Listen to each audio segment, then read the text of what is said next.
Hello my friends.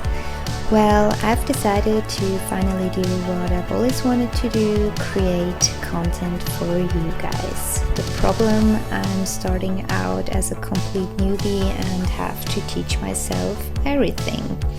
But first things first, I need a place where I can film. In short, I need a studio setup. There are plenty of things I have, but a lot of money and a lot of space do not appear on the list. I could let that discourage me, but instead I say screw it. I build my setup at home. Let's go. Okay, so all my hopes and dreams are pinned on this wall, and that is going to be the background of my studio. And I need some kind of structure for it, so I'm gonna install trim.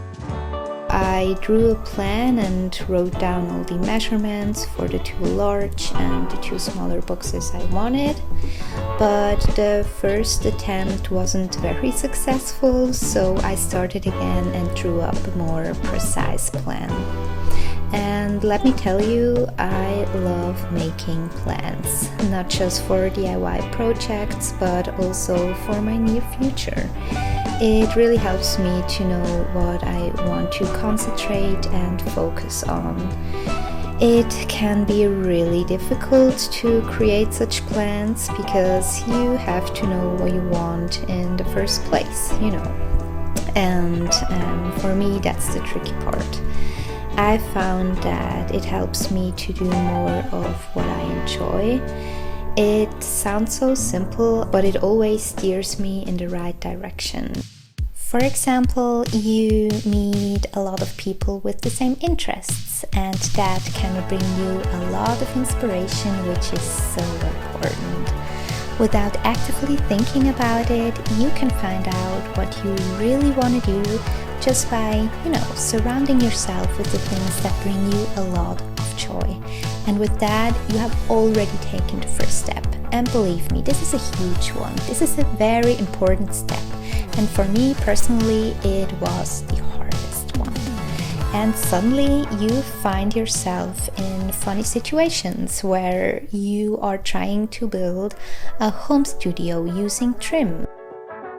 I cut all the moldings to size and then sand down the edges so that they would fit together well afterwards.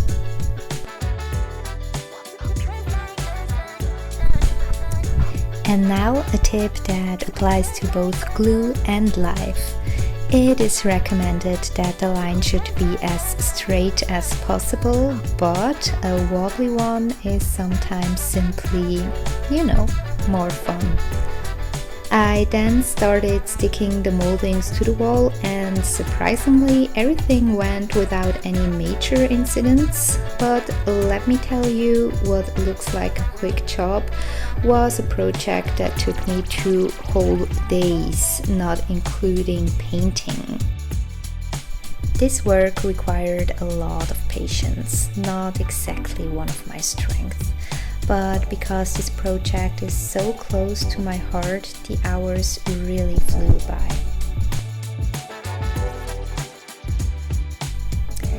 And here I am on the final steps. You can slowly see what it will look like in the end. I filled all the joints and tried to make everything as even as possible.